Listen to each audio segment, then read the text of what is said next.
رسالت صلی اللہ علیہ وسلم کے حوالے سے اپنا دوسرا لیکچر جو ہے اس کو سٹارٹ کرنے جا رہے ہیں، جو کہ عقیدہ رسالت کے حوالے سے ہے، اور اس کو آپ نے بڑی توجہ سے سننا ہے۔ یہ کوشچن آتا ہے، شارٹ کوشچن آتا ہے، وحی کا مفہوم اور اس کی اقسام اور اس کے طریقے لکھیں۔ وحی کا مفہوم، اقسام اور اس کے طریقے۔ تو سب سے پہلے ہم وحی کا مفہوم جو ہے اس کو لیتے ہیں کہ وحی کسے کہا جاتا ہے۔ تو سمجھ لیں کہ وحی جو ہے اس کا مطلب ہے دل میں چپکے سے کوئی بات ڈالنا، دل میں چپکے سے کوئی بات ڈالنا یا اشارہ کرنا یا پیغام دینا، اس کو وحی کہا جاتا ہے۔ اور عربی زبان میں جو ڈکشنری کے اندر یہ معنی استعمال ہوئی ہے، الاشارۃ الخفیہ فی السریہ، الاشارۃ الخفیہ فی السریہ، خفیہ تیز اشارہ، الاشارۃ السریہ فی الخفیہ، خفیہ، سوری میں اس کو سیٹ کر دیتا ہوں آپ کے سامنے، یہ ایسے ہوگا، الاشارۃ السریہ فی الخفیہ، ٹھیک ہے، خفیہ تیز اشارہ، الاشارۃ السریہ فی الخفیہ، خفیہ تیز اشارہ، اس کو وحی کہا جاتا ہے۔ اور وحی کا جو لفظ ہے وہ اس کا اصطلاح میں یہ معنی ہوگا کہ اللہ تعالیٰ کا وہ کلام جو وہ اپنے بندہ خاص نبی پر اتارتا ہے، اسے وحی کہا جاتا ہے۔ اللہ کا وہ کلام جو اس کے بندہ خاص نبی پر اترتا ہے، اسے وحی کہا جاتا ہے۔ اب وحی کا لفظ جو ہے وہ تین معنوں میں استعمال ہوتا ہے، جو قرآن کی آیات ہیں ان کے مطابق اللہ تعالیٰ فرماتا ہے، اعوذ باللہ من الشیطان الرجیم، ما کان لبشر ان یکلمہ اللہ الا وحیا او من وراء حجاب او یرسل رسولا، یعنی کسی بشر کا یہ مقام نہیں، کسی بشر کی یہ جرت نہیں کہ اللہ سے روبرو بات کرے، آمنے سامنے بات کرے، یعنی اللہ تعالیٰ سے کوئی بشر آمنے سامنے بات نہیں کر سکتا۔ ہاں، اس کی بات یا تو وحی ہوتی ہے، یعنی اللہ کی بات یا تو وحی ہوتی ہے، ٹھیک ہے، پہلی بات، یا وہ پردے کے پیچھے سے بات کرتا ہے اللہ تعالیٰ، اور تیسرا یا اپنا قاصد بھیج کر، میسنجر بھیج کر جو اللہ بات کرتا ہے، ٹھیک ہے۔ پہلی چیز یہ ہے کہ اللہ تعالیٰ جو ہے وہ اس کی بات وحی ہوتی ہے، وہ دل میں بات ڈال دیتا ہے، اپنے نبی کے دل میں بات ڈال دیتا ہے، ٹھیک ہے نا۔ اور دوسری یہ ہے کہ پردے کے پیچھے سے اللہ تعالیٰ کی وحی آتی ہے، جو پردے کے پیچھے سے ہوتی ہے، اور عام لوگوں کو محسوس نہیں ہوتا کہ یہ وحی کر رہی ہے۔ اور تیسری شاید یہ ہے کہ اللہ تعالیٰ جو ہے وہ اپنا رسول بھیجتا ہے، یعنی قاصد بھیجتا ہے، پیغام، یا رسول سے مراد قاصد ہے، پیغام لانے والا ہے، کسی فرشتے کے ذریعے وحی بھیجتا ہے۔ اب یہ تین طریقے جو ہیں یہ عام استعمال میں آتے ہیں وحی کو کرنے کے، آگے ہم وحی کے مختلف طریقے پڑھیں گے۔ اس کے بعد ہم وحی کی اقسام کو لیتے ہیں، جو کائنڈز آف ریویلیشن ہے وہ یہ ہیں، ایک ہے وحی مطلوع اور ایک ہے وحی غیر مطلوع۔ مطلوع کا مطلب ہے ایسی وحی جس کی تلاوت کی جاتی ہے، جس کی ریسیٹیشن کی جاتی ہے، جس کو پڑھا جاتا ہے، تلاوت کی شکل میں پڑھا جاتا ہے، اور اس کی مثال قرآن ہے، اس کی مثال قرآن ہے، ہم قرآن کی تلاوت کرتے ہیں، ٹھیک ہے نا۔ اور ایک ہے کہ وحی غیر مطلوع، اس کا مطلب ہے جس کی تلاوت نہیں ہوتی، غیر مطلوع، ایسی جس کی تلاوت نہیں ہوتی ہے۔ اس سے مراد حدیث پاک ہے کہ وہ اللہ کا پیغام تو ہوتا ہے مگر اس کی تلاوت نہیں کی جاتی جیسے قرآن کی جاتی ہے، ٹھیک ہے۔ اب وحی مطلوع جو ہے اسے وحی جلی بھی کہتے ہیں، وحی جلی، روشن وحی، اور غیر مطلوع جو ہے اسے وحی خفی بھی کہتے ہیں، کہ جو پوشیدہ یا دل میں پڑھنے والی وحی ہوتی ہے، ٹھیک ہے۔ اب جو وحی جلی ہے اس کا مفہوم آپ یہ ذہن میں رکھ لیں کہ جس کی تلاوت ہوتی ہے وحی جلی، وہ قرآن ہے، اور اس کی نشانی یہ ہے کہ اس کے لفظ بھی اللہ تعالیٰ کے ہیں اور اس کا معنی بھی اللہ تعالیٰ کی طرف سے ہے، لفظ پلس معنی دونوں چیزیں اللہ کی طرف سے ہیں، اسے وحی مطلوع کہتے ہیں، اسے وحی جلی کہتے ہیں جو قرآن پاک ہے، یعنی لفظ بھی اللہ کے ہیں اور مفہوم اور معنی بھی اللہ کا ہے، مثلا ذالک الکتاب لا ریب فیہ، یہ وہ کتاب ہے جس میں شک نہیں ہے، تو یہ لفظ بھی اللہ کے ہیں اور اس کا معنی بھی اللہ کا ہے۔ مگر حدیث جو ہے اس میں تھوڑا سا یہ ہوتا ہے کہ معنی تو اللہ کا ہوتا ہے مگر لفظ جو ہے وہ حضور صلی اللہ علیہ وسلم کے ہوتے ہیں۔ جو حدیث ہے بھئی یہ غیر مطلوب جسے کہا جاتا ہے، اس میں معنی اللہ کا ہے، مفہوم اللہ کا ہے، پیغام پیچھے اللہ ہی کی ہے، دعوت ساری اللہ ہی کی ہے، مگر جو لفظ ہوتے ہیں، جو ورڈنگ ہوتی ہے، وہ حضور صلی اللہ علیہ وسلم کی اپنی ہوتی ہے، اس لیے اسے وحی خفی کہا جاتا ہے۔ پھر تو رہا ہوں وحی کی دو اقسام ہیں، وحی مطلوب اور وحی غیر مطلوب۔ مطلوب جس کی تلاوت ہوتی ہے اسے وحی جلی بھی کہتے ہیں اور یہ قرآن ہے، اس کے لفظ بھی اللہ کے ہیں، اس کا معنی بھی اللہ کا ہے۔ دوسرا ہے وحی غیر مطلوب جس کی تلاوت نہیں ہوتی ہے اور اسے وحی خفی بھی کہا جاتا ہے، اور یہ حدیث ہے، اس کے معنی تو اللہ کی طرف سے ہوتا ہے، کیونکہ نبی اپنی طرف سے کوئی بات نہیں کرتا، وما ینطق عن الہوی ان ہوا الا وحی یوحی، یہ جو بات کرتے ہیں اپنی مرضی سے نہیں کرتے ہیں مگر وہی جو اللہ کی طرف سے وہی ہوتی ہے۔ تو نبی کی بات جو ہوتی ہے وہ اللہ تعالیٰ کی طرف سے وہی ہوتی ہے۔ تو حدیث وہی جو غیر مطلوب ہے، اس میں معنی تو اللہ ہی کا ہوتا ہے کیونکہ پیچھے طاقت ساری اللہ کی ہے، مگر لفظ پیارے نبی علیہ السلام کے اپنے ہوتے ہیں، اس لیے اسے وحی خفی کہا جاتا ہے۔ ٹھیک ہے، اب ہم اگلے خاص مرحلے کی طرف جا رہے ہیں، اور وہ یہ ہے کہ آپ جب اس کو لیں گے تو وحی کے طریقے آپ کے ذہن میں یہ آنے چاہیے کہ جو ہم اللہ تعالیٰ کی طرف سے وحی اترتی ہے اس کے میتھڈ آف ریگولیشن کتنے ہیں، یعنی وحی کس کس طریقے سے اترتی ہے۔ معروف طریقے تو تین ہیں کہ بھائی پردے کے پیچھے سے یا دل پہ وحی اترتی ہے، یا پردے کے پیچھے سے ہے، یا اللہ تعالیٰ کی طرف سے کوئی پیغام لینے والا پیغام لے کر آتا ہے۔ لیکن پھر اس کی فردر آگے ڈیٹیل ہے، ڈسکرپشن ہے۔ اس میں سے سب سے پہلے وحی کے جو طریقے ہیں اترنے کے، پہلا ہے جی گھنٹی کی آواز، وائس آف بیل۔ جب وحی اترتی تھی پیارے نبی علیہ السلام پر تو وہ ایسی ہوتی تھی جیسے گھنٹی کی آواز بج رہی ہے۔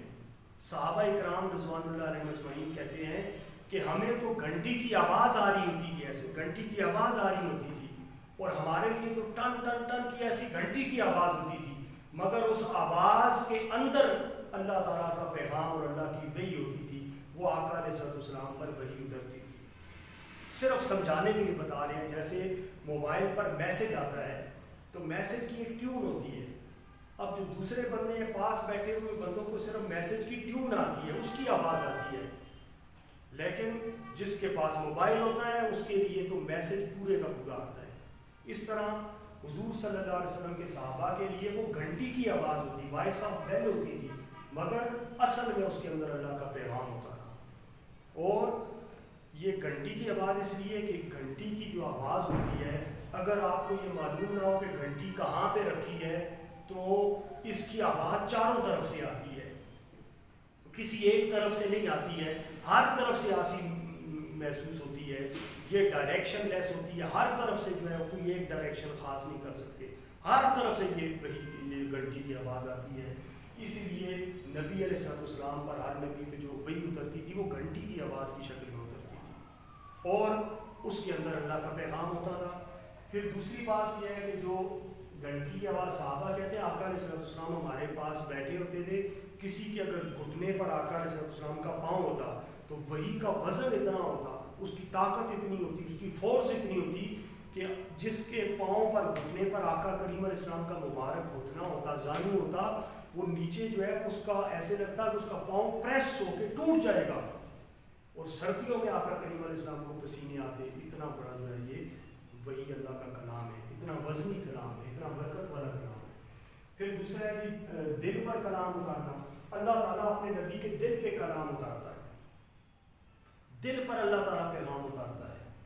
اور اللہ تعالیٰ اپنے نبی کے دل میں کوئی بات ڈالتا ہے تو نبی کے دل میں جو ارادہ اللہ کی طرف سے آئے وہ بھی اللہ کی وحی ہوتا ہے۔ پھر ایک اس کی قسم ہے خواب کی شکل میں، وحی جو ہوتی ہے وہ خواب کی شکل میں بھی آتی ہے، اور ہر شے کی آپ ایگزامپل دیا کریں۔ خواب کی شکل میں بھی وہی آتی ہے، کیونکہ جو خواب ہوتا ہے، ڈریمز ہوتے ہیں، یہ نبوت کا 46واں حصہ ہوتا ہے۔ خواب سارے کے سارے نبوت کا، نیک خواب جو ہے وہ نبوت کا 46واں حصہ ہے، 46th پارٹ آف پروفیٹہڈ ہے۔ تو نبی کا خواب بھی سچا ہوتا ہے، تو خواب کے اندر بھی وہی آتی ہے۔ جیسے حضرت ابراہیم علیہ السلام کو اسماعیل علیہ السلام ذبح کرنے کا جو حکم ملا وہ خواب کے اندر ملا تھا۔ انہوں نے اپنے بیٹے سے پوچھا، بیٹے میں نے خواب میں دیکھا ہے کہ تجھے ذبح کر رہا ہوں، تیرا کیا ارادہ ہے؟ ٹھیک ہے، تو انہوں نے کہا قال یا ابتا افعل ما تؤمر ستجدونی ان شاء اللہ من الصابرین، ابا جان جو آپ کو اللہ نے حکم کیا ہے وہ کر گزریے، انشاءاللہ تعالیٰ آپ مجھے صبر کرنے والا پائیں گے۔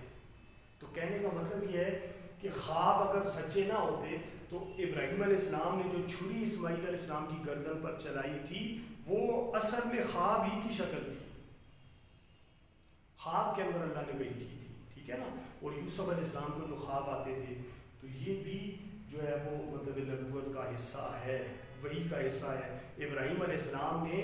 خواب کے اندر ہی اللہ تعالیٰ سے ملاقات کی اور آسمانوں کی سیر کی، تو وہ بھی وہی کی شکل میں تھا، ٹھیک ہے۔ اس کے بعد ہے جبرائیل علیہ السلام کے ذریعے جو وحی آتی ہے، اس کی 3 صورتیں ہیں فردر۔ جبرائیل علیہ السلام کا کسی اجنبی بندے کی شکل میں آنا، آقا کریم علیہ السلام کی محفل میں ایک دفعہ ایک شخص آیا، سفید کپڑے پہنے ہوئے، بڑا خوبصورت صاف ستھرا سا انسانی شکل میں آیا، پیارے نبی علیہ السلام نے آپ کے پاس آیا، اس نے آ کے سلام کیا اور حضور علیہ السلام کے پاس آ کے اجازت طلب کی، آیا 2 زانو ہو کے جیسے نماز میں آپ بیٹھتے ہیں ویسے بیٹھا۔ پیارے نبی علیہ السلام نے پوچھا کہ اس نے پوچھا یا رسول اللہ من ایمان، ایمان کیا ہے؟ آپ نے آمن تو باللہ بتائی۔ اس نے کہا جی من اسلام، اسلام کیا ہے؟ آپ نے پلرز آف اسلام گنوا دیے۔ اس نے کہا من احسان، احسان کیا ہے؟ آقا کریم علیہ السلام نے کہا انت عبد اللہ،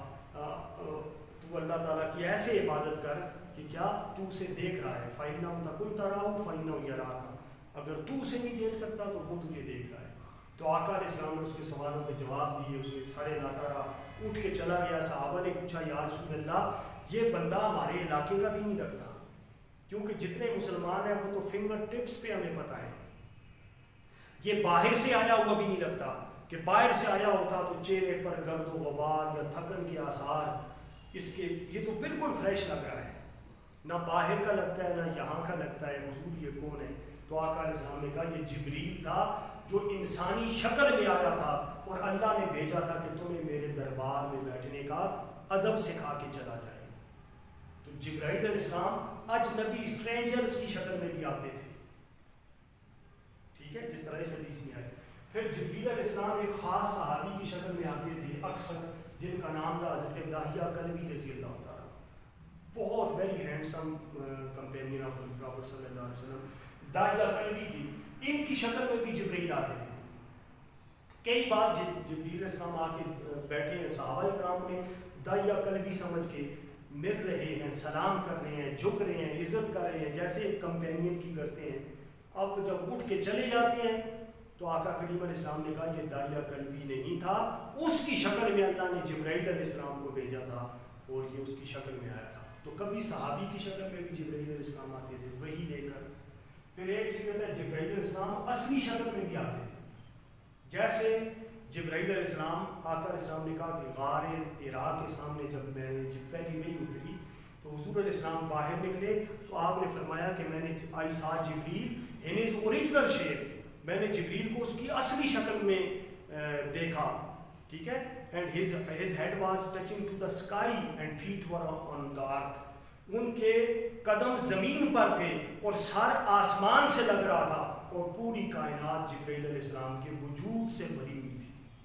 تو جبریل علیہ السلام کو اصلی شکل میں بھی دیکھا اور وہی وہ لے کر آتے ہیں۔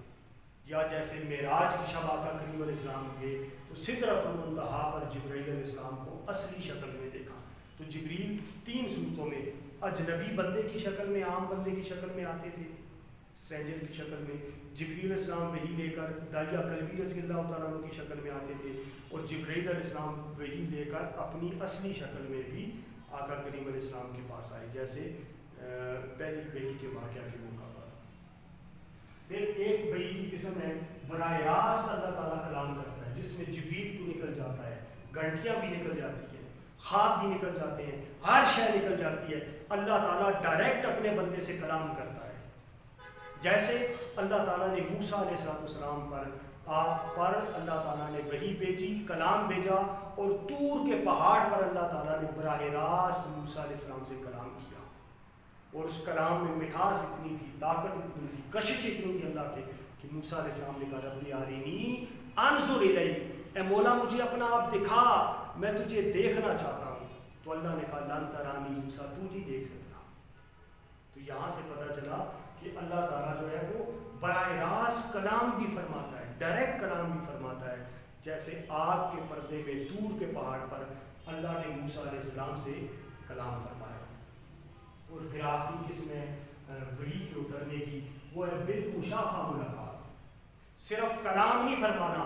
ایسے ملاقات کی شکل میں، دیدار کی شکل میں، آمنے سامنے بٹھا کر اللہ کی طرف سے وحی کرنا. یہ وحی کا خاص جو نسبت ہے، یہ صرف اللہ تعالیٰ نے پوری کائنات میں اپنے پیارے نبی تاجدار کائنات حضرت محمد مصطفیٰ صلی اللہ علیہ وسلم پر اللہ تعالیٰ نے یہ وحی فرمائی کہ شب معراج آقا کریم علیہ السلام کو اللہ نے پاس بلایا، اور ثم دنا فتدلی، پھر یہ قریب ہوا، فتدلی، پھر وہ اور قریب ہوا، فکان قاب قوسین او ادنا، دو کمانوں سے بھی کم فاصلہ رہ گیا، دو کمانوں سے بھی کم فاصلہ رہ گیا. اور وہاں جا کر اللہ تعالیٰ نے اپنے بندے سے کلام کیا. فاوحا الی عبدہ ما اوحا، اللہ نے اپنے بندے سے بات کی، وحی کی، جو وحی کی تمہیں کیا لگے. اس کا مطلب ہے شب معراج جہاں زمین بھی نیچے رہ گئی، آسمان بھی نیچے رہ گئے، جنت دوزخ بھی نیچے رہ گئی، ساتواں آسمان بھی نیچے رہ گیا، بیت المعمور بھی نیچے رہ گیا، سدرۃ المنتہا بھی نیچے رہ گیا، رفرف بھی نیچے رہ گیا، براق بھی نیچے رہ گیا، بکائے نور بھی نیچے رہ گیا، ساتھ گھر سے لے جانے والا جبریل امین بھی نیچے رہ گیا. اور وہاں جہاں صرف عرش پر خدا تھا اور اس کا پیارا مصطفیٰ تھا، وہاں اللہ تعالیٰ نے پیارے نبی علیہ السلام کو دو کمانوں سے بھی کم فاصلہ رہ گیا، اتنے قریب ہو کر اللہ تعالیٰ نے پیارے نبی علیہ السلام پر وحی کی، اللہ نے باتیں کی. تو یہ وحی کی سب سے شاندار، سب سے عظیم قسم ہے جس سے اللہ تعالیٰ نے اپنے پیارے نبی حضرت محمد صلی اللہ علیہ وسلم کو سرفراز فرمایا. ٹھیک ہے، تو آج ہم نے فرسٹ ایئر کے اس لیکچر میں وحی کا مفہوم، اس کی اقسام اور طریقے ہم نے نوٹ کیے ہیں. اللہ تعالیٰ سے دعا ہے کہ اللہ تعالیٰ ہمارے ہاتھ پہ کرم فرمائے. بس